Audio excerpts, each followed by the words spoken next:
you have to. Thank you, Thierry. Being asked to talk about Brexit, asking me to talk about Brexit, reminds me of the story of the slightly tactless person who came up to Mrs. Lincoln after the assassination in the theater and said, "Apart from that, Mrs. Lincoln, how did you enjoy the play?" I didn't enjoy the referendum. I didn't enjoy the outcome. Is it irrevocable? Is it irreversible? Well, you must assume that whatever the outcome in the Supreme Court, the government will have a majority in both houses of Parliament for triggering the Article 50 procedure. The case in the Supreme Court is an interesting one in domestic constitutional law over the powers of the executive in relation to the powers of Parliament. I predict the government will lose it. But even if they win it, they will still pass a motion. If they lose it, they will pass a bill through both houses of Parliament, and there is a majority there for triggering the article. Why? The government largely consists of people who did not want to leave the European Union. There is a majority in the House of Commons for not leaving the European Union. There is a huge majority in the House of Lords, where I sit, for not leaving the European Union. But since you French invented this appalling idea of referenda, since we have allowed it to creep into our constitution, which ran on Burkean principles of parliamentary representative democracy, since we've left it crept in, we can't ignore it. And the people said by 52 to 48 that they wanted us to leave. And we cannot say, well, we heard you and we're going to ignore you. So we will trigger the procedure. Next question, is that triggering irrevocable? No, legally it is not irrevocable. Legally, it would be perfectly possible for the British to say in 18 months' time, the more we think about it and the more we understand the terms that our partners would be prepared to offer us, the less we like the idea of leaving. May we think again and withdraw the notification under Article 50. Whether the 27 would agree to its withdrawal would be a political issue, and there might be a political price to pay. In my view, there would be a political price to pay. But legally, it would be perfectly possible, and I believe in practice an agreement would be found, and politically it would be possible. But I think you must assume that the central case is that the United Kingdom will leave the European Union, greatly to my regret, but the die will not be cast irrevocably when, by March, the government trigger the withdrawal procedure. Thank you for this clear answer. The next obvious question is, does anybody, or I should say, do you have a clear idea of how the negotiation of the Brexit can work? Is there, does all the people who are working on this, are they converging with even a method to deal with the problem? And do you think it is possible to conclude within the time span of 2 years, which is supposed to be the relevant one? Yeah, one has to think about a sequence here, and one has to think about a number of negotiations. This, in my view, is a very unpleasant thing to contemplate, but I think it goes like this. The Article 50 negotiation is a divorce negotiation. Yes. It's about the terms of departure. It's about the division of the property. It's about the acquired rights on either side of citizens of the 27, citizens of the UK.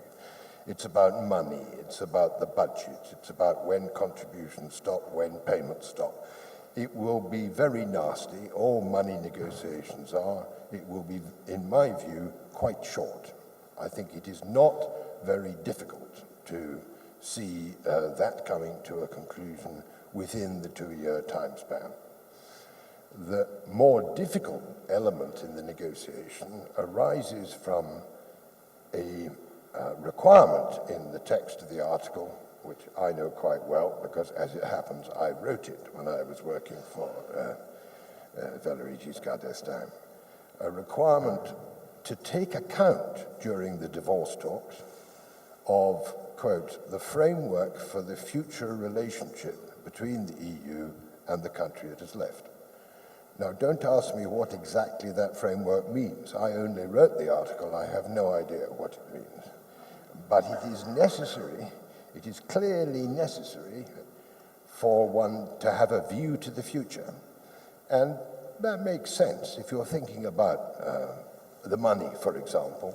If the United Kingdom were to want to stay inside European research programs, as I'm confident it will, and if the EU as a whole would like to retain the UK within European research programs, as I believe it would, because I think links to UK universities are welcomed by continental universities, then it would obviously be necessary for the United Kingdom to go on putting some money in. And you could not settle the budget cliff edge without deciding whether anything was going to carry on in future. So the framework, which I imagine would have a number of pillars, quite close cooperation on security matters, interior matters, justice matters, fight against drug running, terrorism, crime, possibly quite close relations, I hope so, on foreign policy. Conceivably close relations on environmental policy and energy policy. These are relations from outside the room. These are how far away is the United Kingdom? Is it in the room next door, or is it further down the corridor, or not there at all?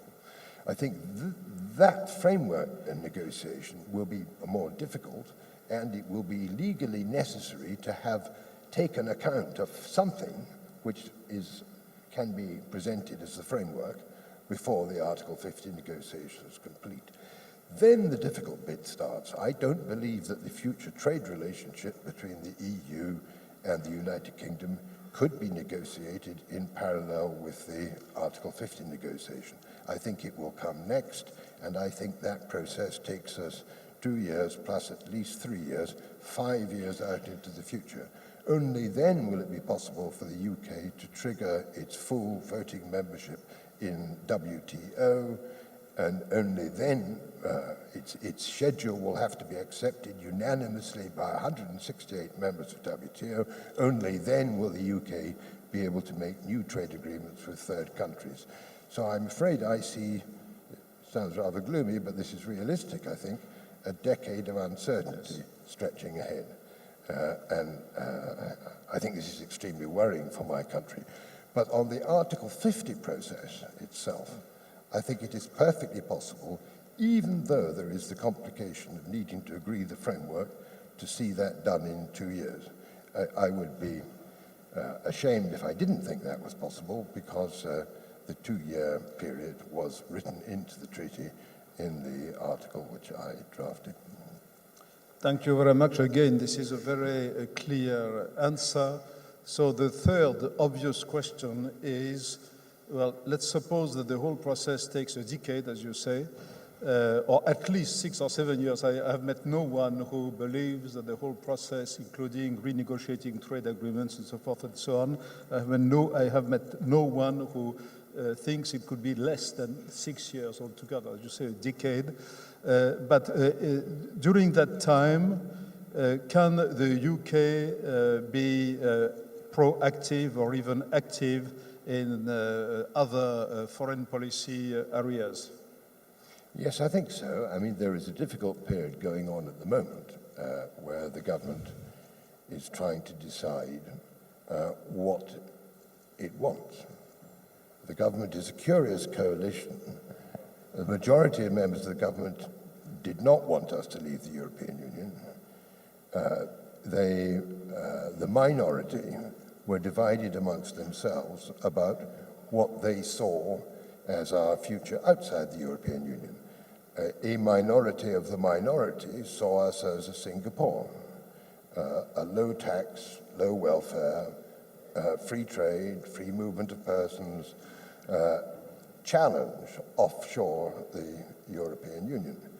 A larger group probably agree with Mrs. May that that welfare in the UK needs to grow, not shrink, and that the left behind need to be better looked after, and that the closest possible relationship with the EU from outside is what would be best. But it is not clear yet whether the United Kingdom believes that it can leave the European Union and remain a member of the single market, or whether it can leave the European Union and remain a member of the single market and the customs union. Mrs. May's own speeches rather suggest that for her, the most important lesson to be drawn from the referendum is the need to control immigration, and free movement of persons may be the most difficult thing for her to accept.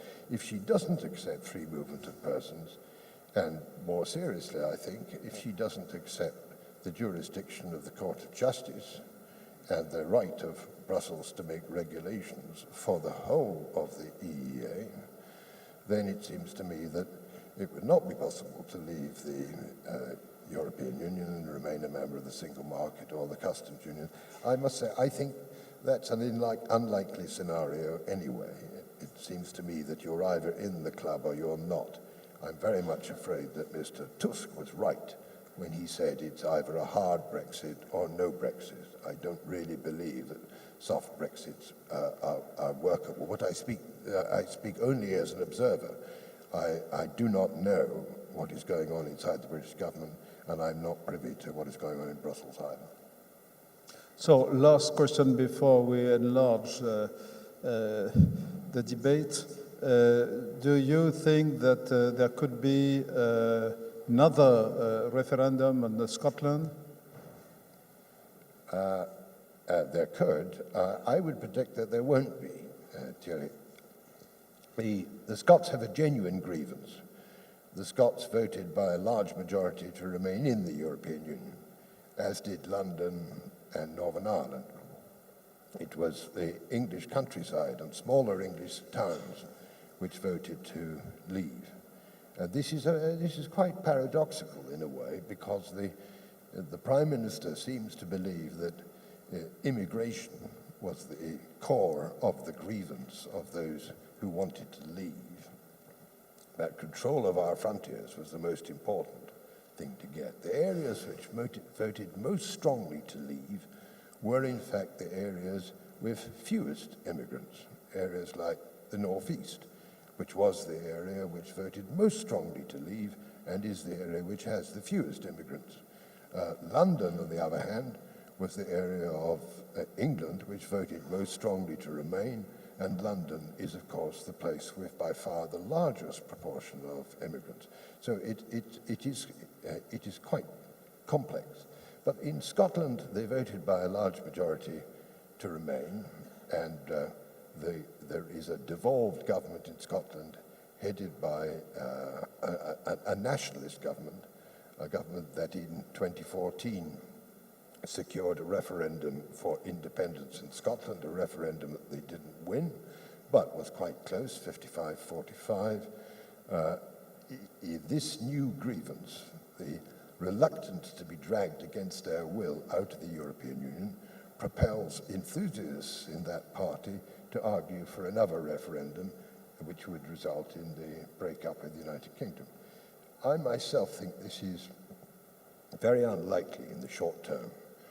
The price of oil being where it is, and the Scottish economy still being quite considerably North Sea dependent, there is a huge hole in the Scottish budget, which is much bigger than it was at the time of the 2014 referendum.